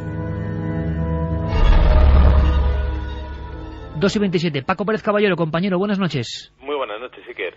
No lo puedes olvidar, ¿verdad? No, es impresionante. La verdad es que visitar aquel fuerte que por entonces se mantenía en perfecto estado, yo creo que a día de hoy se ha vuelto a tapiar aquella entrada por la que muchos visitantes pues se colaron en ese fuerte, con esa curiosidad que nos guía a todos, porque la verdad es que es un lugar impresionante, que está excavado directamente en la cima de una montaña del monte Ezcaba, y donde sucedió eso que contábamos, la fuga más multitudinaria y más sangrienta de la historia de nuestro país, que tuvo lugar el día 22 de mayo de 1938. Se fugaron más de 700 presos y más de 200 fueron abatidos por el monte. Por eso se dice en Pamplona que el monte Ezcaba es un gran cementerio, y de hecho nosotros visitamos un pequeño cementerio que se había encontrado cerca de ese fuerte y donde pudimos ver algunos de esos muertos sin identificar, que te acuerdas, sí, que se guardaban pues con unas pequeñas botellas en las que había unos documentos que eran la única prueba de que esa persona había existido. Un documento que tenía un nombre, a veces irreconocible, a veces difícil de leer, y que nos llevaba a esa persona que había desaparecido, que a veces se decía que había estado en una celda, al día siguiente había salido y nadie había sabido cuál había sido su destino. La verdad es que recorrer esas galerías que estaban completamente llenas de verdín, de vegetación, por supuesto en mal estado, peligrosas, por qué no decirlo, y sobre todo aquel aljibe oscuro donde podías caminar por una pequeña pasarela de metal en la que el eco hacía que te volvieras cada 2 pasos por si acaso te estaban siguiendo, aunque sabíamos que estábamos completamente solos en aquel fuerte. Pues la verdad es que te llega a lo más hondo, sobre todo pensando en eso, en los presos. Hay que recordar que el fuerte de San Cristóbal se construyó para defender la ciudad, en ningún momento se diseñó como un penal, y a causa de ese diseño pues sufrieron mucho los presos, porque no estaban las cárceles, las celdas no estaban hechas para que hubiera gente allí, y por lo tanto pues había una humedad que a veces llegaba, incluso nos contaban algunos familiares de víctimas de ese fuerte, de gente que murió allí, nos decía que había hasta 2 palmos de agua. Imagínate lo que es pasar varias noches en una celda donde el agua te llega casi a los tobillos. Ese lugar de dolor concentrado, Paco lo visitó. Yo sé que la zona del aljibe, oscurísimo, terrible, profundo, le impresionó, pero quiero que lo cuentes ahora porque hay una noticia de última hora, una noticia que seguramente pasará sin pena ni gloria, excepto en el aspecto regional, pero que es interesante, ¿verdad, Carmen? Pues sí, porque justo fuera de ese fuerte, en un cementerio improvisado que hicieron allí para enterrar a los presos muertos, sobre todo entre 1940 y 1944. Ahora varias asociaciones, arqueólogos de Aranzadi, la Asociación de Familiares Fusilados de Navarra y también la Asociación Xiparta, han logrado desenterrar a 36 de esos cuerpos. 14 de ellos han sido, aparte de identificados, reclamados por sus familiares, y los que no han sido reclamados sí que se tiene su nombre, quiénes eran, de dónde procedían, pero como nadie ha reclamado sus restos, pues han vuelto a ser enterrados. Todavía descansan allí. Se cree que hay unos 131 cuerpos que están enterrados en los alrededores del fuerte San Cristóbal, y como bien decía Paco, todos ellos han podido ser identificados por lo que llevaban en la botella. Ahí ponía quiénes habían sido en vida, de dónde procedían, cómo habían vivido, incluso algunos apuntaban las causas de la muerte. Los especialistas creen que la mayoría de estos cuerpos murieron a causa de la neumonía y la tuberculosis. O sea que se confirma 130 y pico cuerpos en la falda de una montaña. O sea, es que esto es como el colofón de la historia que estamos contando. Esas montañas, recibíamos, Paco, un mensaje de Perú que hablaban de los Apu sagrado que se aproximaban a ti con su energía y te chupaban la tuya. Bueno, esto es en el aspecto humano, evidentemente, la maldad humana, pero la muerte, cebándose en mucha gente y llenando, preñando de huesos un monte. Imposible de olvidar la sensación, fuerte adentro, en la cima de ese lugar, fuerte adentro, todo en ruinas. Tú vas avanzando con el farol, con la antorcha de la cámara, poco a poco. Y fíjate, Paco, ahora que estoy pensando y hacemos un poco de reflexión de un año intenso, de una temporada intensa, pocas veces he visto una oscuridad tan profunda, tan abisal, tan terrible, como si fuera una boca que grita, que ese aljibe que tú nos contabas con varios miembros de esta asociación que está ahí excavando. Demonios, yo creo que pocas veces he sentido a través de la pantalla un lugar tan tenebroso. Muy pocas veces, sí, que eres un lugar muy especial. Y yo lo comentaba además sin pelos en la lengua. Yo decía que aquel lugar me había impresionado hondamente, que realmente en el aljibe se llega a sentir miedo, y sobre todo al pensar en otras galerías de ese mismo centro penitenciario, al pensar que allí había habido gente, porque es que era increíble pensar las condiciones en las que estaban esos presos. De hecho, nos contaron que aquella gran fuga no fue por motivos ideológicos, como se podría pensar, sino por puros motivos humanitarios. No tenían que comer, estaban mal vestidos. Y hay que imaginar más de 700 personas que se echan al monte esa noche, desorientados, prácticamente sin tener fuerzas para caminar, sin saber hacia dónde ir, y cómo van siendo cazados. Los que tienen más suerte vuelven a ese infierno. Los que tienen menos suerte, los que tratan de resistirse, pues son abatidos allí en pleno monte y enterrados. Por eso decimos que se ha encontrado este pequeño cementerio que probablemente pertenece a la parte posterior, a la época en la que el fuerte de San Cristóbal fue un sanatorio para tuberculosos precisamente, pero que hay muchas personas que piensan que hay cadáveres todavía diseminados por ese monte y es probable que nunca sean encontrados. Son víctimas de esos disparos de los guardias que trataban de evitar que huyeran esas personas desnutridas. Algunas de ellas ni siquiera sabían por qué estaban allí metidos y condenados a ese infierno. Recordamos también, Iker, aquel momento en el que cerramos, porque queríamos sentir de verdad qué se sentía al estar dentro de una celda de castigo de un lugar como ese. Cuando cerramos aquella puerta y nos quedamos dentro durante unos minutos, fueron de verdad fue un tiempo angustioso, aunque sabía que iban a venir los compañeros a abrirme la puerta, lógicamente, y que estábamos haciendo un pequeño experimento. Realmente se pasa muy mal y es un lugar que después de nuestro reportaje fue visitado por muchas personas y yo creo que por eso finalmente pues decidieron cerrarlo. Creo que con buen criterio, porque como bien sabes, sí que a veces la gente no es consciente del peligro que se puede correr en unas ruinas como estas y quizá pues han evitado que alguien pudiera sufrir un accidente. Pues la última montaña de esta noche, después de Montserrat, después de ese lugar terrorífico que ha contado Santi, después del Yunque, es el Cerro de San Cristóbal, con noticia de última hora, montaña de sangre, qué duda cabe. Paco, ha sido una temporada muy intensa, tú ya has terminado tu periplo de esta temporada de Cuarto Milenio, seguro que la siguiente, tanto en radio como en televisión, volvemos a vivir el misterio, el crimen, la historia en toda su intensidad, y aprovecho un instante para decir que descanso merecido, compañero, que gracias por seguir en este equipo y que un abrazo muy muy grande, un abrazo muy fuerte. Paco. Muchísimas gracias a vosotros, Iker, un abrazo y que descanséis.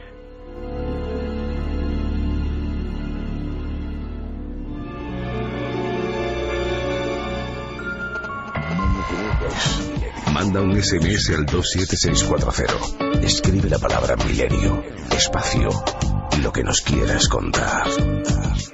Comentaristas de Milenio 3. Sabemos que siempre hay alguien al otro lado. Le he pedido a Yeray que quite la música directamente, porque hay un documento que quiero que escuchéis. Un documento estremecedor. Alguna vez os hemos hablado de estos personajes, los verdugos españoles. La gente más joven puede creer que no existieron jamás, que son obra de la ficción. Basilio Martín Patino los registró clandestinamente en los años 70, en el año 71, con Daniel Sueiro, algunos de los últimos verdugos, bueno, los tres últimos verdugos, que en 1971 seguían ocupando el cargo de ejecutores de sentencias. Os aseguro que escuchar de nuevo esas voces, esa reunión en una especie de caverna, con una cantina, con unas tinajas, el verdugo de Granada, que era un tipo, Bernardo Sánchez Bascuñana, pues con unos 30 o 40 muertos a la espalda y que llevaba un traje con una especie de forro, que cantaba repentinamente, se arrancaba en unos cánticos extraños. Todo ese ambiente sobrecoge, pero hay novedades. Recordemos aquella última reunión de verdugos españoles en los años 70. Escuchar sobrecoge. Yo no puedo distinguir a nadie. A mí me dictan sentencia y mi obligación es ejecutar. Para eso les pago.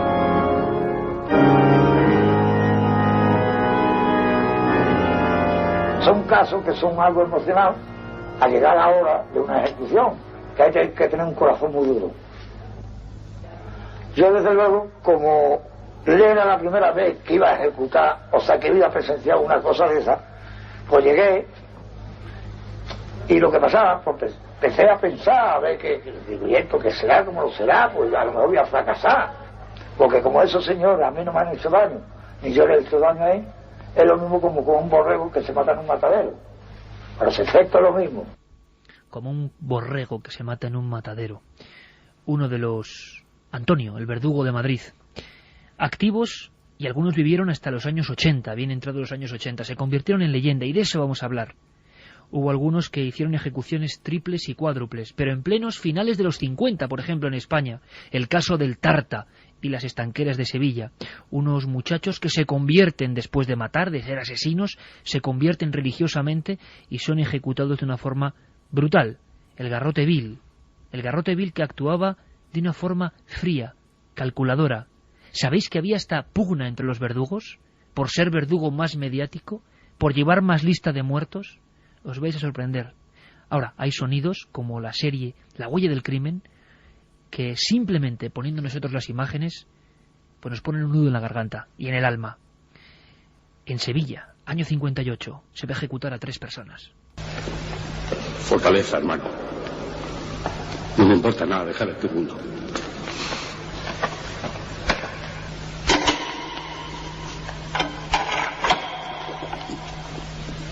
¿No quiere que se lo ponga? No lo oigo. Es que, padre, no es por aliviarle a él. Es por los testigos, para que no...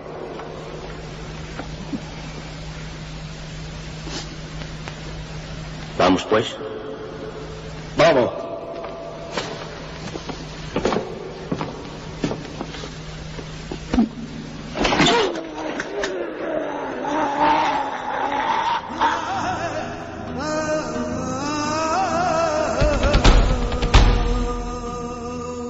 En alguna ocasión os he hablado de la historia de los verdugos españoles, el trabajo del ya fallecido Daniel Sueiro, que en la clandestinidad, en un viejo Sin Camil, entrevistó a esos 3 últimos verdugos.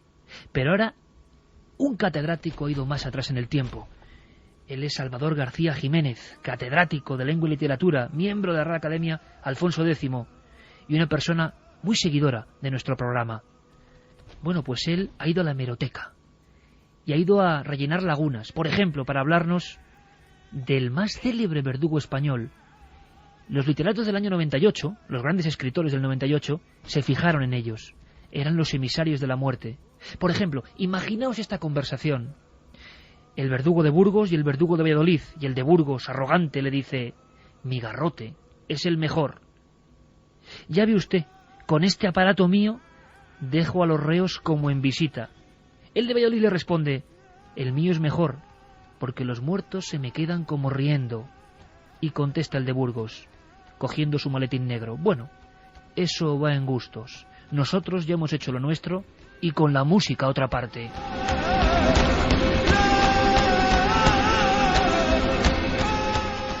Hubo escritores que hablaban de la casa miserable del verdugo de Burgos, que guardaba con mimo bajo su propia cama el garrote vil desmontado. Cuentan que en Pamplona, final del siglo XIX, principios del XX, se va a ejecutar un hombre, y de pronto empieza a llover, y caen las gotas de agua sobre el engranaje de la muerte. Y este hombre, Gregorio Mayoral, el más mediático de los verdugos españoles, con 60 muertos a la espalda y una libreta donde ponía todo tipo de detalles, cómo se habían comportado, qué le habían dicho, la libreta del horror. Bueno, pues Gregorio corrió rápidamente, se abrazó a su garrote que iba firmado con su nombre. Era un garrote que él mismo había patentado o ideado para matar más rápido, y decía: guarden los aparatos, guárdenlos, que a mi garrote lo quiero más que a mi madre.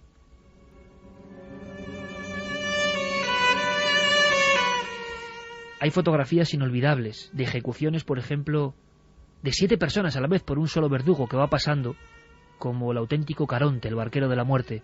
Las ejecuciones de los miembros de la Mano Negra en Jerez, la plaza, la gente mirando, el espectáculo público tenebroso, los niños comiendo palomitas o comiendo pipas o comiendo maíz, los carrillos que venden este tipo de chucherías, como una gran fiesta, la fiesta de la muerte, y 7 hombres sentados con capuchas negras, detrás 7 garrotes y un solo hombre, ese verdugo que está increíblemente orgulloso de su oficio. Al mismo tiempo, en las grandes ciudades intentaban desaparecer, cambiarse el nombre. Bueno, de todo eso ha escrito Salvador García Jiménez, este catedrático de lengua. Su libro se llama No matarás, célebres verdugos españoles, y es en sí, todo él, una gran sorpresa. Salvador, buenas noches. Hola, buenas noches. Salvador, un libro sobre este, decíamos, siniestro oficio, los verdugos españoles. La primera pregunta, antes de hablar de algunos personajes que parecen de ficción y son reales, es obligada. ¿Por qué una inmersión en este mundo tan oscuro, por un lado, y que es realidad, que es historia de España? ¿Por qué empezaste con esta investigación? La verdad, yo venía de la literatura de creación, venía de la ficción, ¿no? Y me tropecé ya a esta altura de mi vida con que la realidad supera con creces a la ficción. Yo creo que la ficción es la hermana bastarda de la realidad. Y los verdugos que le habían interesado a Pío Baroja, para mí uno de los grandes escritores del siglo XX, me llevaron a completar la obra de Sueiro con las hemerotecas, ¿no? Las hemerotecas ahora mismo digitales aportan una fuente de información, son casi archivos de protocolos, ¿no? Y entonces a partir de ahí tejí una obra monumental sobre los verdugos de finales del XIX y principios del XX, en esa frontera, ¿no? Me gustaría, Salvador, que contásemos a mucha gente, a cientos de miles de amigos que ahora nos escuchan, la historia, por ejemplo, casi una historia que es perfecta para conocer lo que era por dentro este mundo, se hizo célebre. Podíamos hablar de un verdugo hasta mediático, hablando de la figura de Gregorio Mayoral Sendino, el verdugo de Burgos. Cuenta la leyenda, y nos sacas ahora de duda, Salvador, que hasta ideó un tipo de garrote, le quiso poner su firma. ¿Quién era este individuo, este arquetipo del verdugo español de aquella época, Salvador? Gregorio Mayoral era un hombre enamorado de sus instrumentos de justicia, que así le llamaban a los garrotes, que pesaban 7 kilos y los llevaban en maletines negros. Decían, vámonos con la música a otra parte cuando terminaban de ejecutar. Presumía de ser un ejecutor diligente. Ideó porque lo que practicaban es el arte de la buena muerte, ¿no? Un garrote para que no sacasen la lengua con ese gesto tan feo los reos a la hora de morir en el patíbulo, que era el gran teatro de las multitudes de entonces. Y entre Gregorio Mayoral y Nicomedes Méndez se jugaban un poco esa baza de ser el número uno. O sea, había rivalidad, Salvador, que esto nos parece increíble, entre los verdugos españoles. El de Burgos y el de Barcelona tenían su propia pugna, ¿no? Sí, realmente esto, bueno, estaba el de Zaragoza que tenía 78 años cuando iba a ejecutar. Claro, le salía muy mal y tenía a los reos en el patíbulo un montón de tiempo. Cuando no se les ataban los pies en el banquillo, saltaban hacia arriba, ¿no? Al ser ejecutados con la argolla. Y entonces la pugna era que uno era más valiente que otro, eran como los toreros. Además se había identificado con los toros, esa profesión. Decía yo, por no meterme a torero me metía a verdugo, ¿no? Y entonces tenían el público de las plazas de toros, decían los comentaristas de la época. Indiscutiblemente, cuando decimos que parece que está muy lejos, yo creo que está muy cerca, porque ahora también hay 90 estados en el mundo donde todavía se aplica la pena de muerte con otros procedimientos. Y en 1890 se aplica la electricidad en Estados Unidos para huir del garrote, que lo consideraban un procedimiento bastante monstruoso, ¿no? Llevaban los garrotes y les ponían nombres. Había garrotes que se llamaban las argollas María de la O, con nombres de santo, don Juan Tenorio, y el de Granada presumía de llevar el garrote con que ajusticiaron a Mariana Pineda, o también el de Madrid, Francisco Ruiz Castellanos, que si le hubiera visto la biografía Paco Umbral hubiera escrito mejores novelas de las que escribió, que llevaba un garrote que decía que su padre había ejecutado con él al regicida, el cura Merino. O sea que también eran célebres por la calidad de los reos a los que ejecutaban. Incluso estamos viendo la imagen de... Hay algunas fotos impresionantes de ejecución de reos célebres, algunos que habían matado incluso, por ejemplo, al presidente del gobierno en la época. Una fotografía tremenda en Vergara, si no me equivoco, de Gregorio Mayoral, ¿verdad?, ejecutando, una fotografía sacada de lejos, que yo creo que es algo de lo más siniestro que se ha visto nunca, la policía armada a los lados y él ejecutando. Decía Gregorio Mayoral, este hombre que saltó incluso a ser cantado por los literatos del 98, ya saben ustedes, en Burgos, Gregorio Mayoral, allí me tienen para servirles. Y cuentas una cantidad de anécdotas y de cosas absolutamente alucinantes, Salvador, en este trabajo que yo creo que es absolutamente ejemplar y único en esta materia. Hablas de esa necesidad de destacar. Yo no sé si los verdugos vivían de forma marginal. Creo que hay estudios que hablan de casi escondiéndose de la sociedad, y eso contrasta con esta popularidad, ¿no?, de Gregorio Mayoral. Llegó a ser alguien, yo no sé si evidentemente querido, pero sí respetado, y le conocían en los sitios, y era una figura popular de su tiempo. Sí, la era, indiscutiblemente, y además está retratado. Junto con el de Barcelona son los más retratados, porque había muchos retratos en la época, cuando y además presume de haberle dado garrote vil a quien asesina a Angiolillo, precisamente.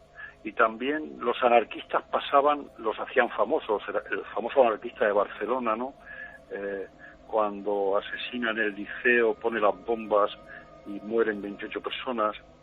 Entonces la ejecución pues fue famosísima, indiscutiblemente, además con gritos a veces de ese público que iba como a un teatro de muerte. Porque también está el verdugo de Granada. Me ocurrió una anécdota, llamé a la Chancillería de Granada, allí dicen que hay todavía el fantasma del verdugo de Granada, que se llamaba Lorenzo González Álvarez, y me preguntaron a mí por la biografía, los propios que residen en la Chancillería con el verdugo. Y entonces, pues, la verdad, la biografía está ahí, de ese fantasma que tienen, que no saben todavía quién es. ¿Hay leyenda de eso? ¿Hay leyenda en Granada de las apariciones del propio verdugo? No saben, ellos lo confunden con Lorenzo Huertas, hasta los escritores, pero se llamaba Lorenzo González Álvarez, que era un tipo también de cuidado, ¿no? La biografía no tiene desperdicio literariamente y apasionadamente en el sentido literario, ¿no? Y allí se han escrito libros, en la editorial Comares se publicó un libro sobre el verdugo en la Chancillería de Granada, este verdugo que está allí, está arriba, y entonces hace ruidos, parece que está todavía con los aparatos, y ahí están, eso de las casas encantadas, pues habita el verdugo, pero nadie sabe en realidad ni un párrafo de la biografía del verdugo. Tendrán que leer el libro, porque en España nos falta todavía leer algunos libros, ¿no? ¿Podrías contarnos un poco? Yo sé que mucha gente pondrá una mueca de incredulidad ahora al escucharnos. ¿Cómo era el espectáculo del garrote en abierto, del garrote en plena calle en nuestro país hasta hace no tanto tiempo? Pues yo cuando veo una tarima en una ciudad y entonces para un grupo musical que va a actuar delante de la gente, creo que cualquier tarima ya me sirve para eso. Era una tarima, era un patíbulo que se pasaban toda la noche en realidad dando martillazos, los reos los escuchaban porque estaban cerca de las cárceles o en lugares públicos, y la gente asistía a 4.000, 10.000 personas, dependía de la ciudad o de los pueblos, porque se estaban levantando patíbulos en bastantes pueblos y ciudades españolas. Es increíble la serie de pueblos y de ciudades donde se levantaban los patíbulos. Y al amanecer iba casi todo el mundo. Allí se vendía como ahora a la entrada de cualquier corrida de toros, por ejemplo, ¿no?, o cualquier espectáculo público importante. E iban a ver la muerte en directo, que no costaba dinero. Robaban también, había ladrones en el espectáculo que robaban, eso está en los periódicos, y sobre todo después aplaudían o silbaban la maestría del verdugo. Había muchos verdugos que iban con anís, con una copa de anís a la ejecución, otros verdugos que les daba miedo ejecutar, y entonces tenían al reo, como en Helguera o en Campanar de Valencia, lo tuvieron 20 minutos después de darle 3 pases de argolla, ¿no? Y aquello era tremendo, claro. Llevaban al reo, lo llevaron en una silla, porque no se podía mover, lo subieron en una silla, atravesó la multitud y lo subieron al patíbulo en una silla, otros casi en una cama, era tremendo. O sea, cuando yo veo el verdugo, aquello, bueno, es una buena película, una gran película, pero aquello es un fleco de lo que en realidad verdaderamente ocurría. Los verdugos se escondían, no decían sus nombres, se cambiaban de nombres y de personalidad, y a sus hijos tampoco. El de Barcelona le ocurrió una cosa de novela, no lo sabe nadie, porque en Barcelona han escrito muchos novelistas de Nicomedes Méndez, pero no saben esto que voy a contar. Una hija suya, y esto es verdad, es noticia de periódico, de La Campana de Gracia, una hija suya tenía un novio que era estudiante de medicina, y cuando el novio se entera que su padre era verdugo, la deja y le escribe una carta. Y la hija se suicidó. Cuando entra el padre, Nicomedes Méndez, el gran verdugo de Barcelona, y la ve, también quiso él suicidarse, lo tuvieron que coger la policía, ¿no? Es tremendo, es terrible. Y otro hijo también se suicidó. Pero él seguía ejecutando con nervios de acero. En realidad los verdugos son funcionarios. Blasco Ibáñez le dedica al verdugo de Barcelona un cuento que es precioso, se llama El funcionario. Tú cuentas, Salvador, una historia que ocurre por la popularidad de algunas ejecuciones. En Guernica, en Vizcaya, después de que haya habido una ejecución en otra parte del país, hecha por este Gregorio Mayoral, este hombre tan servicial y tan amante de su garrote vil, unos niños, imitando al verdugo y al reo, bueno, pues uno de ellos muere, ¿no? Esos niños, haciendo una especie de imitación, pues acaban siendo uno verdugo del otro. Sí, se han dado 3 casos en España, recogidos por la prensa en diferentes lugares. Este es el único caso que muere un niño, porque los niños tienden a jugar con lo que ven, ¿no? Y jugaban a estas cosas en aquella España tan pobre y tan tremenda, ¿no? Y los verdugos también adquirían el aprendizaje, muchos ejecutando animales. Dice que Gregorio Mayoral ejecutaba gatos, otro ejecutaba un cordero y otro a monigotes, ¿no?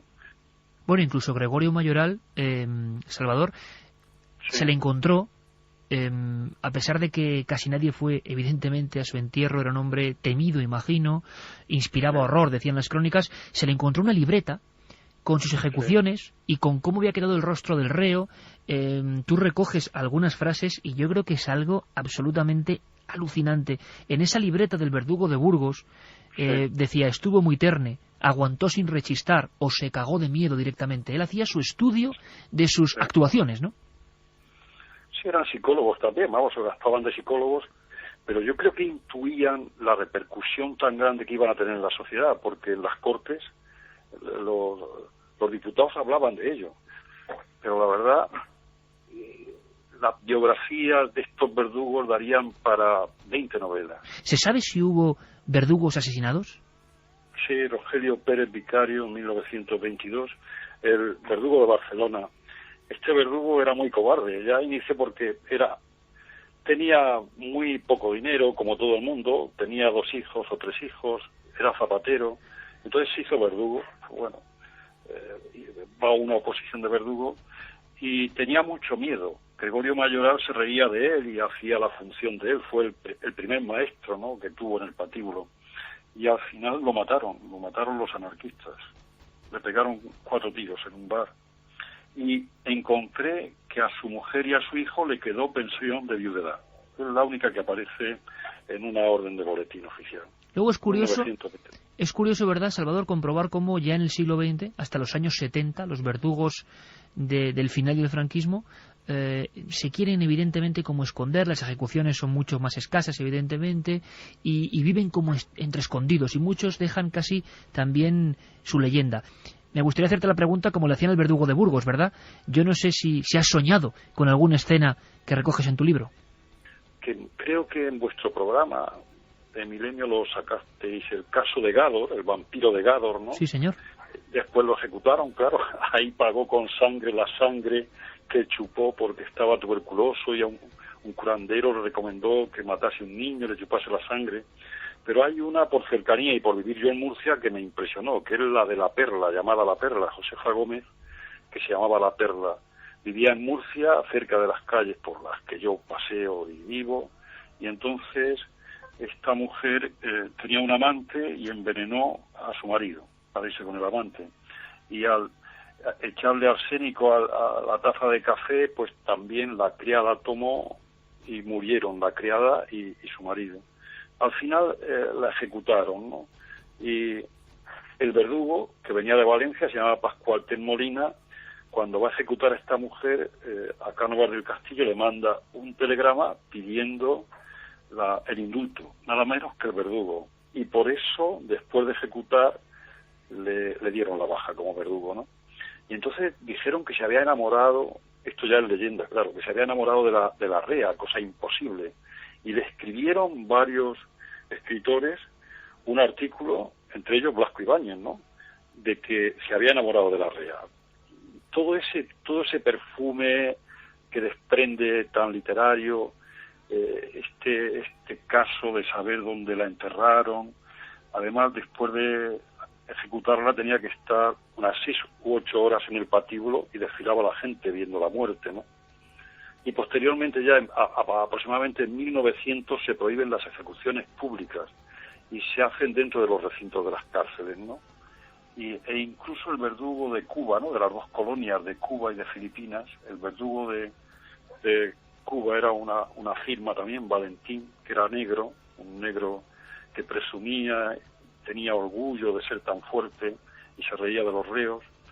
Pues la verdad, esto es un poco la trayectoria de este libro, ¿no? Pues un libro, Salvador, que no es para almas especialmente sensibles, porque impresiona, sobre todo impresiona si vemos que todo esto es realidad. Es como comparar, como tú bien decías, esa prodigiosa película El Verdugo, y luego ver el Queridísimos Verdugos realmente, y comprobar lo siniestro de algunas muecas, ese verdugo de Granada, ¿verdad?, con ese chaquetón forrado y cantando flamenco y coplas espirituales. O sea, todo tiene tal cantidad de elementos casi oníricos y mágicos, pero reales, absolutamente reales. Salvador García Jiménez, de verdad que ha sido un placer, y que me encantaría volver a retratar otras figuras que hemos dejado ahí, en la parte más oscura todavía, y que la gente se espante, pero porque esto es que ocurrió y hay que contarlo. Había una gran laguna, yo creo, sobre la historia de esa franja, con todos los datos, un trabajo de investigación periodística, repito, excepcional. Salvador, muchas gracias por tu primera intervención en Milenio, y que no sea la última.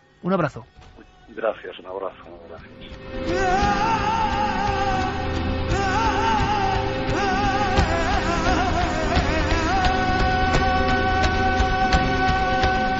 La terrible y auténtica historia de los verdugos españoles. Sobrecoge pensar que la última ejecución por garrote vil en España ocurre en marzo de 1974. José Monero se le olvidó el travesaño del garrote vil y mantuvo durante 50 minutos de agonía el collarín al preso Heinz Chess. Una página oculta de la historia que pone la carne de gallina. Santi, por fortuna luego para contrastar, amigo, ¿no? Pues sí, luego tenemos amigos, tenemos una serie de historias, de historias policiales extrañas. Bueno, ahí queda eso. Y algo muy sorprendente y también sobrecogedor. Un blog, una aparición, una premonición. Una vidente, Iker, una chica que tiene visiones, una chica que desaparece, y otra que al parecer en esas visiones ve cómo ha sido su muerte. Hasta tal punto, Iker, que hoy en día ayuda a la policía a resolver casos en los que hay chicas desaparecidas, e incluso también casos de asesinatos. Bueno, pues ambas historias y muchas más yo creo que son motivo para, después de las noticias, con todo este equipo, con Carlos Largo, Fermín Agustí, Yerey Martínez en el sonido, estar con nosotros. Las noticias y volvemos. Milenio 3.